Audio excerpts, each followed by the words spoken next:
J'ai décidé, en tant que maire, de doter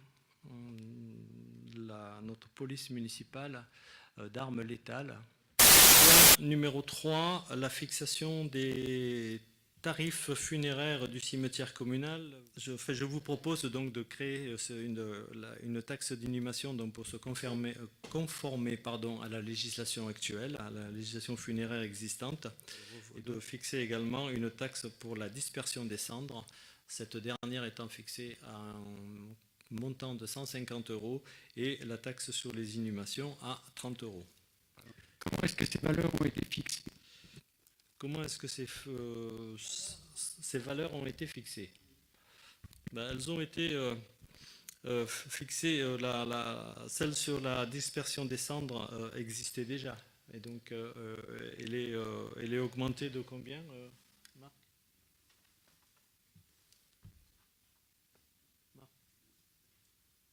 Bon. C'est une augmentation.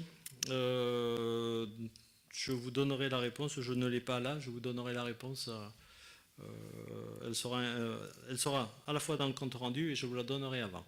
Et la taxe sur les inhumations, je crois que c'est ce que prévoit la réglementation. Donc nous passons au vote. Qui s'oppose à la fixation de ces taxes? Pardon? Oui, monsieur Boumbouliotta. Donc on ne se met pas, c'est quand même étonnant de la part d'une députée qui refuse de se mettre en conformité avec la loi. Donc M. Boumbouliotta et Mme Do s'y opposent. Qui s'abstient? Est-ce qu'on peut avoir la parole? Oui, bien sûr, M. Boumbouliotta. D'accord, très bien. En fait, je m'étonne en fait que vous commentiez les votes que l'Assemblée ici prend. Vous n'avez pas à commenter les votes qu'on prend. Si on prend ces positions-là, c'est par rapport aux informations que nous n'avons pas. Tout à l'heure, vous avez été posé la question de savoir pourquoi l'augmentation a été faite au niveau des taxes d'inhumation. Vous étiez incapable de répondre à cette question. Concernant non, monsieur la disposition... Boumbouliotta, je n'étais pas incapable. C'est une augmentation. Je vous donnerai la réponse. Je ne l'ai pas là. Je vous donnerai la réponse. Je ne me souviens plus du pourcentage d'augmentation et j'ai répondu à la question en disant que je vous communiquerai. Non, mais laissez-moi terminer mon propos, monsieur. Je vous laisse terminer votre propos, monsieur Boumbouliotta, mais ne déformez pas les miens. D'accord, donc je reprends ce que je disais. On vous a posé une question. Il est normal, ça peut arriver à tout le monde de ne pas avoir toutes les informations lorsqu'on pose une question. En tout cas, vous n'aviez pas la réponse. Au vu des informations que vous ne nous communiquez pas, on est en droit de pouvoir s'interroger sur la façon dont les choses se font. Et donc, on prend une position, d'accord? Vous n'êtes pas censé commenter les positions que nous prenons. Voilà, on les fait par rapport à ce que vous nous donnez comme information. Et là, pour le coup, on n'a pas d'information. Merci. Vous n'avez pas l'information que vous souhaitez avoir. Le point suivant concerne donc l'avenant numéro 1 à la convention de coordination de la police municipale de Logne et des forces de sécurité de l'État. Vous savez, mes chers collègues, qu'en 2018, nous avons signé une convention de coordination entre la police municipale de notre ville et la police nationale. Cette convention comprend notamment un article relatif à l'armement de la police municipale. J'ai décidé, en tant que maire, de doter notre police municipale d'armes létales. Et pour cela, alors qu'actuellement ils sont dotés seulement de pistolets à impulsion électrique, et je sollicite l'autorisation du préfet, puisqu'in fine c'est lui qui décidera que notre police municipale soit dotée d'armes létales. Et donc pour cela, il faut modifier la convention que nous avons signée en 2018 sur cet article relatif à l'armement pour y ajouter donc les pistolets semi-automatiques réglementaires.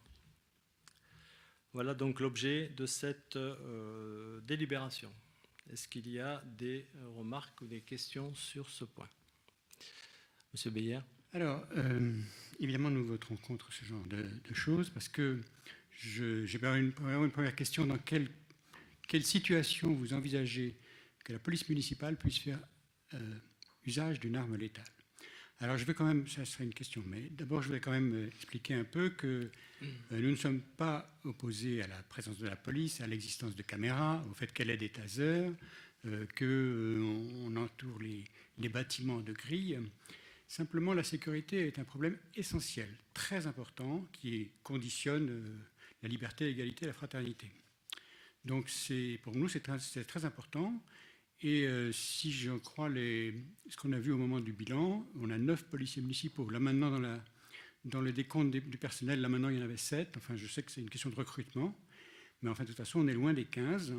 On ne peut pas compter que ceux qui s'occupent de la voirie publique fassent la même chose, puisque eux, à part la sortie scolaire, ils font surtout de mettre des contraventions.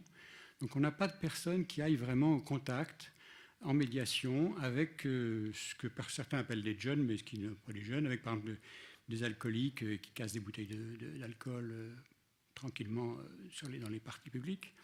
Donc, ce genre de choses. La sécurité, c'est en effet quelque chose de très important. Si vous voulez, quand vous avez une rue entièrement fermée, avec des grilles de part et d'autre, même avec des caméras et avec le passage de temps en temps de la police, je comprends qu'une femme seule ne rentre pas le soir à l'aise. Voilà. Les espaces communs, les espaces publics sont sûrs s'ils sont pratiqués. C'est-à-dire que chaque fois qu'on ferme un passage, chaque fois qu'on ferme une circulation, on diminue le passage et on aboutit à un système dans lequel, oui, la police doit être armée, oui, il doit y avoir des caméras, oui, il doit y avoir une surveillance, oui, il doit y avoir un triple réseau de grilles comme il y a dans les nouveaux bâtiments que la municipalité précédente et la vôtre ont continué de construire.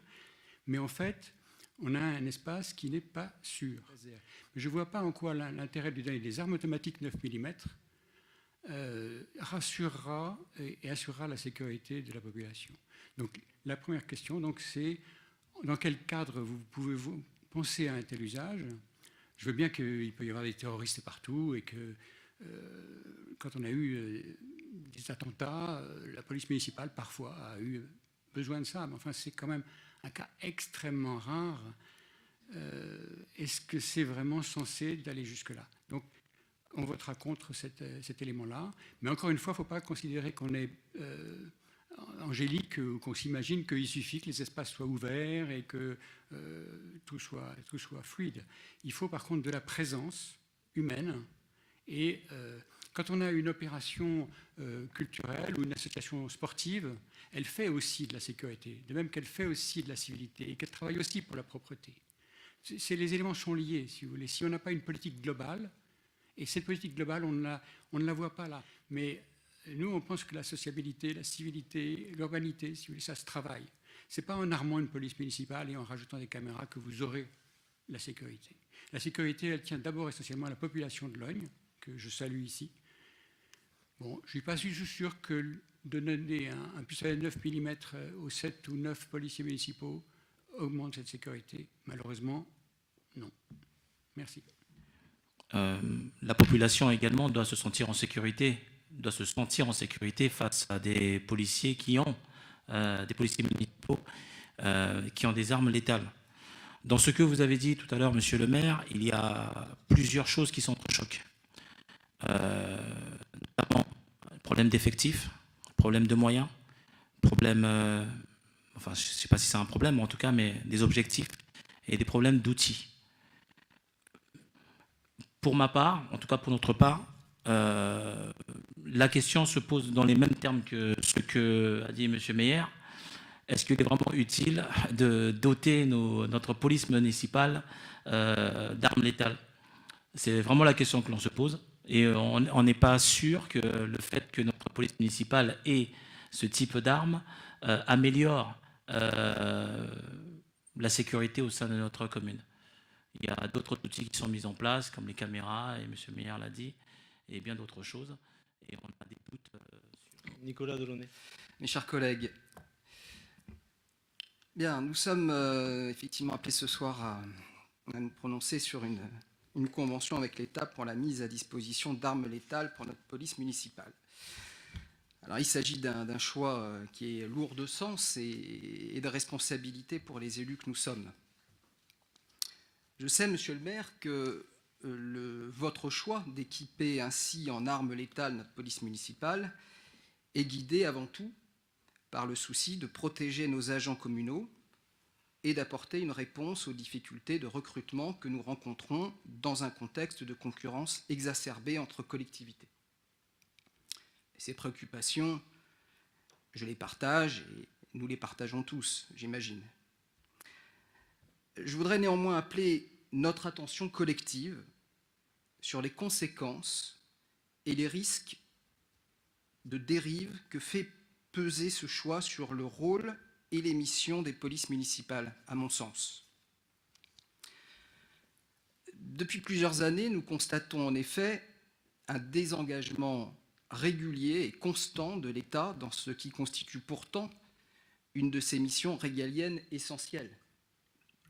Partout en France, les polices municipales sont ainsi subrepticement poussées à suppléer les carences de l'État en matière de tranquillité publique, de surveillance de la voie publique ou d'assistance aux personnes. Nous le voyons chaque jour, les effectifs de la police nationale sont insuffisants, sans parler de leurs moyens, de leur formation, insuffisants pour répondre aux légitimes aspirations de nos concitoyens en la matière, conduisant l'État à se reposer de plus en plus sur les polices municipales et réduisant progressivement les frontières des missions dévolues respectivement à la police nationale et aux polices municipales. Ainsi, à Nice, une expérimentation est engagée pour transférer officiellement à la police municipale certaines missions hier dévolues à la police nationale. Et il y a fort à parier que cette expérimentation ne soit annonciatrice demain d'un mouvement plus large qui actera un nouveau désengagement de l'État. Une telle perspective me paraît dangereuse, car elle remettrait en cause l'égalité des Français en matière de sécurité publique entre, d'une part, les collectivités les plus riches, qui auront les moyens de se doter de polices municipales en effectifs suffisants, et les autres. En outre, ce sont autant de charges financières supplémentaires qui pèseront sur les communes sans être compensées par l'État, n'en doutons pas, à l'heure où la situation financière des collectivités est déjà très compliquée. Et je crains qu'équiper nos agents en armes létales, au-delà du fait que je ne crois pas réellement que ça les protège, je crains qu'équiper nos agents en armes létales ne fasse qu'accélérer cette tendance, tout en créant davantage de la confusion entre les missions respectives de la police nationale et de la police municipale, et sans nous garantir, je le crains également, de recruter plus facilement. Tant la concurrence est vive, vous l'avez dit vous-même, monsieur le maire. C'est la raison pour laquelle, à titre personnel, je m'abstiendrai sur ce projet de délibération. Mais au-delà, et cela engage évidemment bien au-delà de notre simple conseil municipal, il me semble essentiel et urgent que soient reposés les rôles et les missions respectives des polices nationales et municipales, que soit rappelé le rôle premier de l'État en matière de sécurité publique, pas simplement rappeler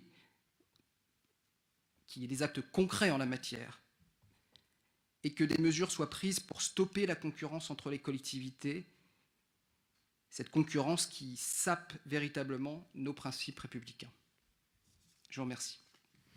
Alors, je vais quand même couper les ailes à certains canards. S'il n'y a plus de demande de prise de parole, nous allons passer au vote.